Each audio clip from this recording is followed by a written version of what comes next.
Alors on essaie. 1, 2, 1, 2. Salut, je suis Joël Lumaya, chanteur du groupe Zéclay. Vous êtes sur CPAM depuis Montréal, Québec. Québec, Québec, yo. Alright, alright. Salut tout le monde, ciao, ciao.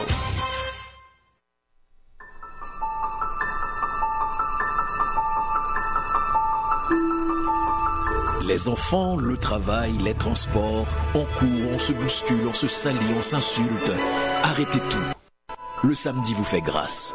Musique, littérature, sport, cinéma, analyse et commentaires, l'information sous toutes ses coutures, avec Jean-Ernest Pierre et son équipe, tout à meilleur goût le samedi. Grâce matinée, votre petit plaisir du week-end.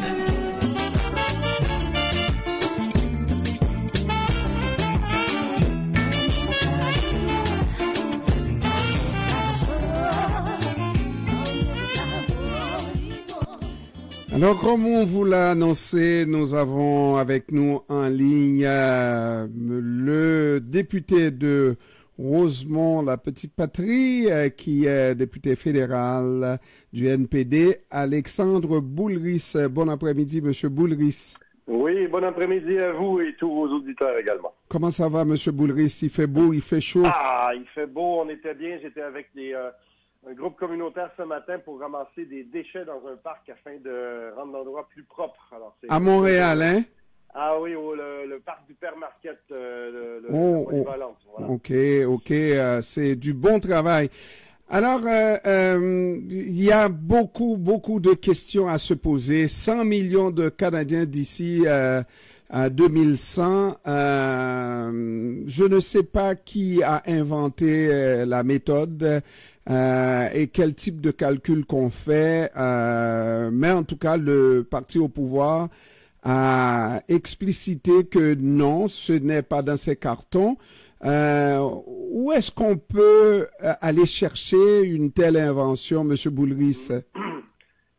Écoutez, d'abord, c'est un groupe d'hommes d'affaires de Toronto, un peu autour de la firme McKinsey, qui ont développé ce plan-là qui s'appelle l'initiative du siècle. Mais en fin de compte, cette initiative n'a rien de particulièrement original parce que si on suit la courbe d'augmentation de la population canadienne dans les dernières décennies, on arrive en 2100 à peu près à 100 millions de personnes de toute façon. Alors, eux, leur perspective était quelque chose que je peux partager aussi, qu'on peut partager, c'est-à-dire qu'on est en pénurie de main-d'œuvre, il faut être attractif, il faut être capable que nos entreprises, nos PME puissent avoir des nouveaux contrats, de la main-d'œuvre qualifiée pour être capable de le faire. Alors, ça semble un très gros chiffre, 100 millions, mais on est près de 40 millions déjà. Alors, dans 75 ans, c'est probable qu'on soit dans ces eaux-là à peu près. C'est pas la politique officielle du gouvernement, mais nous, on est d'accord sur le principe que Québec doit accueillir peut-être un peu plus d'immigrants économiques qu'il le fait en ce moment. Mais en tout cas, la politique d'immigration qui est annoncée au fédéral de 500 000 par année à partir de 2025 pour, je crois, 10 ans, ça ne nous donne pas 100 millions si on tient compte que c'est seulement pour 10 ans. Et que la suite, c'est autre chose qui n'est pas prévisible au moment où on se parle. C'est exactement au moment où on se parle, c'est difficile de prévoir après 2033 quelle sera la politique pour les 65-67 prochaines années. Puis je vous annonce tout de suite probablement que je ne serai pas député à ce moment-là. Mais moi, ce qui m'intéresse, c'est les enjeux actuels où ce qu'on nous dit, c'est que les entreprises nous disent on est en pénurie de main-d'œuvre. On a besoin de gens, il faut bien les intégrer, on est d'accord. Mais le ratio, ça c'est important, le ratio entre le nombre de chômeurs et le nombre de postes vacants est le plus bas au Québec dans toutes les provinces canadiennes. Donc, on est la province qui a le plus besoin de nouveaux travailleurs et travailleuses pour combler les besoins de nos entreprises, de nos PME. Et d'avoir une réaction opposée à plus d'immigration ou plus frileuse, une espèce de repli sur soi, ça va pas aider notre économie puis notre développement économique. Alors, le gouvernement du Québec de M. Legault est un peu dans une espèce de contradiction en ce moment-là.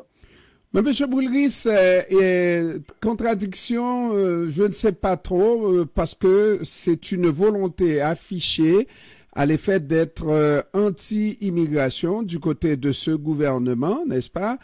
Mais alimenté par toutes sortes de théories, entre autres, mais qu'on n'exprime pas publiquement, cette question du grand remplacement, vous l'avez déjà entendu, qui fait son chemin, n'est-ce pas, à savoir que des immigrants viendront d'ailleurs pour remplacer la population canadienne ou les populations en Occident en général, et ce qui fait développer un anti-immigrationnisme primaire, je dirais. Oui, exactement, et qui est alimenté par des partis politiques, mais également des groupes médiatiques. Partis politiques, je pense à la CAQ, la dernière élection québécoise, où on a eu le ministre à l'époque, Jean Boulet, qui a dit que 80% des immigrants ne veulent pas travailler, ne veulent pas parler français et ne veulent pas s'intégrer, ce qui est un mensonge éhonté.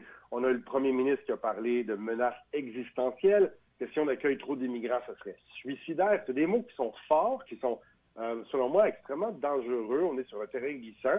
Puis la une du Journal de Montréal de samedi dernier, il y a une semaine exactement, était absolument dégoûtante et épouvantable, où on parlait le peuple québécois va se faire assimiler, les scénarios catastrophes. Puis un des chroniqueurs de ce journal-là, Mathieu Bock-Côté, qui parle de submersion démographique. Alors, il n'utilise pas le terme grand remplacement, mais c'est comme un synonyme. On est submergé par des gens qui viennent de l'étranger, qui sont autres, qui ne sont pas comme nous. Et c'est exactement la thèse du grand remplacement qui est utilisée par l'extrême droite européenne pour dire les peuples de souche, entre guillemets, vous ne me voyez pas, mais je fais des grands guillemets, les peuples blancs de souche européenne vont se faire remplacer par des gens qui viennent de l'étranger, du monde africain, asiatique ou alors arabe, peu importe. C'est très dangereux et ça devient un peu accepté dans le débat public au Québec. Et moi, ça m'inquiète parce que c'est des thèses d'extrême droite qui deviennent un peu, qui étaient marginales avant, puis qui deviennent un peu normalisées par des grands groupes médiatiques puis des partis politiques. Alors, on est extrêmement méfiant au NPD puis très inquiet là-dessus. Et vous avez raison, lorsqu'on a d'un côté des intellectuels qui sont des penseurs, n'est-ce pas, et qui ont une influence sur le public, et lorsque vous avez des médias également, je me rappelle, j'avais en entrevue le patron du Journal de Montréal, alors chef du Parti québécois, et qui disait qu'il fallait faire la souveraineté assez rapidement, sinon ça sera trop tard parce que on sera déjà dépassé par le nombre d'immigrants qui sont réputés être anti-indépendantistes. C'est dur de voir comment on peut reprendre une information, une vieille information, qui n'en est pas une, c'est une théorie, n'est-ce pas? Oui. Du 100 millions et qu'on met ça au goût du jour comme s'il s'agissait d'un programme articulé par un gouvernement. Exactement, alors que c'est tout à fait faux. C'est une suggestion d'homme d'affaires. Et puis que, moi, ce qui m'inquiète, c'est qu'on instrumentalise l'immigrant comme étant une menace, que ce soit pour un plan de la souveraineté, que ce soit sur l'existence de la nation québécoise ou de la langue française, ce qui est extrêmement faux d'ailleurs, parce que j'ai les chiffres devant moi. En 2021, selon l'Institut de la statistique du Québec, 75% des immigrants qui arrivaient au Québec parlaient français, étaient capables de parler français. Les immigrants économiques qui sont uniquement choisis par le gouvernement du Québec, c'est la majorité des immigrants qui rentrent au pays, les immigrants économiques, selon même les propos de François Legault, parlent français à 80%. Donc, quand on agite ce drapeau-là de l'inquiétude, de l'incertitude culturelle, de la peur, en fait, on est en train de jouer des jeux politiques pour diviser les gens entre les Québécois d'un côté, c'est une espèce de nous, puis les immigrants de l'autre, qui seraient les autres, le eux. Et ça fait toujours le jeu de force extrêmement conservatrice de la droite dure. Alors nous, au NPD, évidemment, on s'oppose à ça et on tient à rectifier le tir. Moi, j'ai fait un discours jeudi dernier à la Chambre et il y avait une motion du Bloc québécois pour parler des seuils d'immigration. OK, on peut en discuter. C'est un sujet politique comme n'importe quel autre, l'éducation, la santé, peu importe. Mais quand j'ai fini mon discours, un député du Bloc, Mario Simard, s'est levé en disant « Est-ce que vous n'êtes pas capable d'admettre que la nation est en péril? » Alors, il associe immédiatement immigration et la nation québécoise en péril. Et ça, c'est pas moi qui le dis. Vous pouvez aller vérifier. Les propos des députés sont enregistrés, ce qu'on appelle les Hansard. Mm-hmm. Alors, cette amalgame-là, cette corrélation, elle est faite de manière en un clin d'œil, un battement d'œil, là. Et moi, je trouve ça particulièrement malsain. Les gens de gauche, les néo-démocrates, on trouve ça extrêmement un glissement qui est dangereux. Puis il faut rectifier les faits, c'est important. Vous faites partie d'un grand groupe, les néo-démocrates, mais avant tout, vous êtes québécois. Et oui. Puis, quand il y a la nation québécoise à défendre, le fait français à défendre, si vous avez un discours différent, vous avez l'air d'être un traître à la patrie. Ou d'être complaisant, alors que c'est pas du tout le cas, parce que ça me tient énormément à cœur, évidemment. Vous savez, il y a 3 ans, le Parlement canadien a adopté à l'unanimité une motion qui disait « On est conscient du fait que le français est menacé au Canada, mais également au Québec, il est fragile. » Et je connais bien cette motion-là, puisque c'est moi qui l'avais déposée. C'est moi qui ai provoqué le débat là-dessus, et ça a été accepté par le Parlement canadien. Donc, c'est bien la preuve qu'au NPD, on se préoccupe de ces questions-là, comme on se préoccupe du fait que il faut faire respecter le français comme langue de travail dans les entreprises de juridiction fédérale, les banques, les compagnies aériennes, le chemin de fer, etc. Parce qu'il y a des abus, il faut faire attention, il faut être vigilant. Vous savez, les francophones en Amérique du Nord, on est 2% de la population, on sera toujours extrêmement minoritaire. Alors, c'est sûr qu'il faut faire attention, mais il ne faut pas sombrer non plus dans la catastrophe et puis dire des choses où on fait... Genre la louisianisation du Québec. Oui. Ben oui, mais c'est l'utilisation de la peur pour avoir un repli identitaire, pour avoir des forces conservatrices qui sont plus fortes. Vous savez, c'est dramatique ce qui est arrivé en Louisiane, où le français disparaît peu à peu. Mais soyons un peu plus confiants en nous-mêmes. Le dernier recensement de Statistique Canada disait qu'au Québec, des gens qui sont capables d'avoir une conversation en français, c'est 93,7% de la population. 93,7%. En Louisiane, on est rendu à 1% à peu près. Alors, M. Legault et la CAQ ne peuvent pas faire ces comparaisons-là en s'en sortant comme ça, parce que ça n'a aucun sens, en fait. On compare des poires et des oranges, ça n'a aucun sens. Alors, il faut être vigilant, et je pense qu'il faut se dresser contre ces discours-là, extrémistes, catastrophistes, où on essaie de faire peur aux Québécois pour qu'ils refusent les immigrants, qu'ils refusent l'autre, puis qu'ils voient des grands complots partout. Moi, je trouve ça un terrain très glissant dans lequel il ne faudrait pas s'embarquer. Et puis aussi, lorsqu'on est au pouvoir, il me semble que on dit vouloir ses pouvoirs, n'est-ce pas? Vous avez des immigrants qui ont de la difficulté à s'exprimer en français parce qu'ils viennent de pays où on n'a jamais prononcé un seul traître mot en français, n'est-ce pas? Mais ça s'apprend le français et puis vous êtes suffisamment vieux, M. Boulris, pour avoir vu un gouvernement du Parti québécois de René Lévesque, mais qui avait mis sur pied un programme de francisation comme il se doit pour les immigrants. Et ça, là, on a perdu ce type de programme-là qui permettait à ces immigrants d'apprendre le français et de s'exprimer en français comme, je dirais pas les Québécois, mais convenablement, quoi.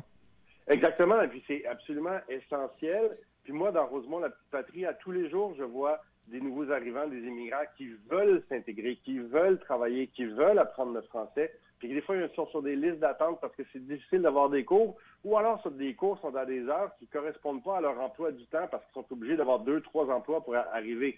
Et moi, un collègue à vous, un journaliste de la presse, Joël Denis Bellavance, il y a quelques mois, avait un article où il disait le fédéral verse à Québec 697 millions de dollars pour la francisation.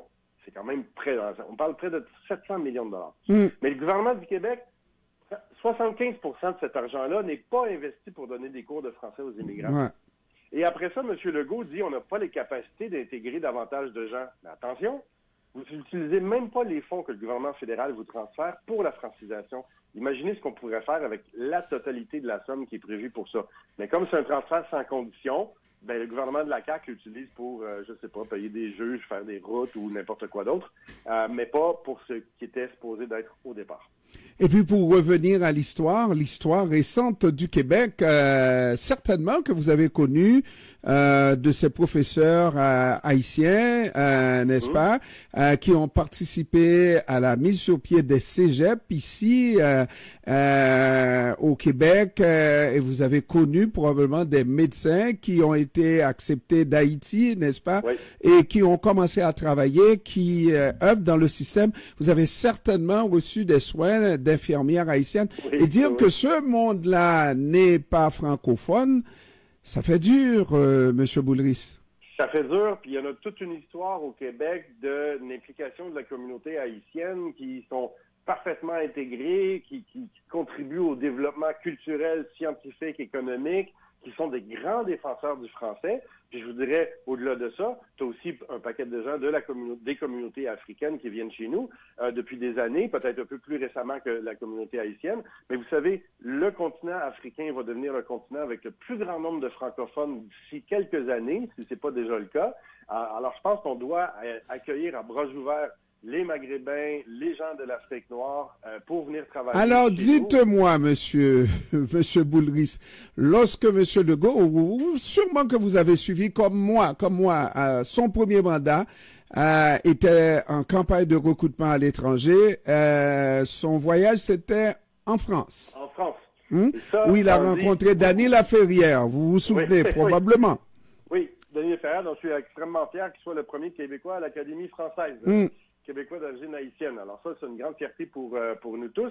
Mais c'était pas compliqué de lire entre les lignes. M. Legault disait ici, je veux moins d'immigrants. Il va en France, il dit, je veux plus de Français qui viennent s'établir au Québec. Ouais. Bon. Alors là, vous voulez moins de qui exactement? Ouais. Vous voulez moins de gens des Caraïbes, vous voulez moins de gens d'Afrique, vous voulez moins de gens du Maghreb? Qu'est-ce qu'ils font à décoder? Ça fait un peu, je veux des gens qui ressemblent aux Québécois de souche, entre guillemets, là. Ouais. Alors ça, ça fait partie de la pente glissante sur laquelle on est en ce moment.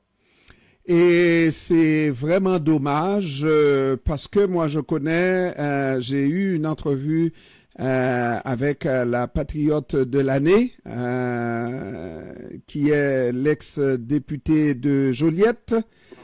Et qui a dit, Madame Véronique Yvon, et qui a dit, en parlant des nouveaux arrivants, oui, il y a les nouveaux arrivants, nous sommes des anciens arrivés.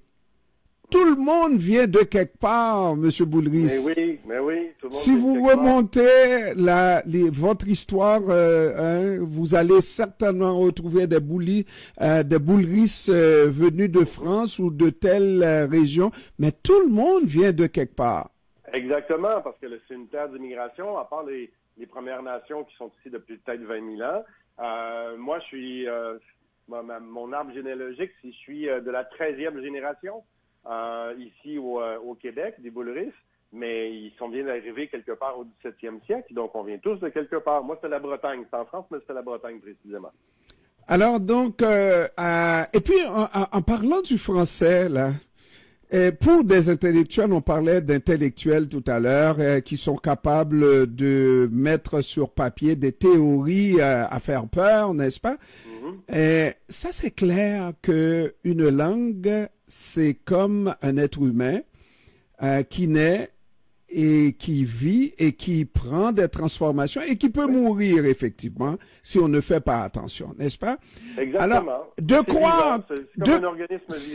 croire que la langue française parlée au Québec, qui est déjà différente de celle parlée en France, n'est-ce pas, va toujours rester cette langue que nous parlons aujourd'hui, ne subira pas de modification, mais c'est de rêver en couleur, hein? Et c'est absurde, et moi je pense qu'au contraire, on doit s'enrichir de la part linguistique de gens qui viennent de partout dans le monde, qui vont avoir des accents, qui vont teinter la langue québécoise avec peut-être leurs mots, leurs expressions, mais tant mieux, on sera plus riche. Je vous donne une expression, Monsieur Boulris, et si vous ne comprenez pas mon expression, je vous dis que vous êtes trop jeune. Des boubou macoutes. Ah oui, je connais. Malheureusement, je connais. Ben, voilà. Et ça, c'est en contact avec la culture haïtienne ou la réalité haïtienne. Que je connais l'expression. Voilà. Et il y a eu des boubou macoutes ici, vous vous rappelez ici, hein? Oui, malheureusement, ben, Des Boubou Macoute, c'était des agents d'aide sociale sous le gouvernement de Robert Bourassa. Qui traquait les assistés sociaux pour les punir. Voilà. Et le Macoute est un mot haïtien, n'est-ce pas, qu'on a arrimé avec Boubou pour Bourassa, n'est-ce pas? Alors voilà, c'est ça. Une culture, c'est ça la rencontre entre deux peuples, n'est-ce pas, et plusieurs peuples, mais de croire que nous allons nous protéger, rester dans notre petit cocon, n'est-ce pas, ça va faire exactement comme la COVID. Si vous ne vous attaquez pas à la COVID, la première fois que vous allez la voir, n'est-ce pas, ça va faire mal. Mais de toute façon, vous et moi, on se comprend, et puis la majorité des Québécois, mais là où ça fait mal, c'est lorsqu'on va dans les régions pour des gens qui n'ont jamais pris de contact avec des étrangers et qu'on leur vend n'importe quoi. Là, ça risque de faire mal, pas vrai? Oui, et les préjugés font très mal à beaucoup de gens qui aujourd'hui se sentent pointés du doigt par le discours de la CAQ, du Parti québécois, des fois du Bloc québécois aussi. Et je pense qu'il faut éviter ça. Il faut être dans le dialogue, dans le respect, puis dans l'apprentissage mutuel. Voilà, Alexandre Boulris, député du NPD de Rosemont-la-Petite-Patrie. Je vous remercie, M. Boulris. Merci à vous. Mais un de ces quatre, là, venez en studio. Oui, en studio. Oui. Merci beaucoup. Merci, au revoir. Au revoir. Au revoir.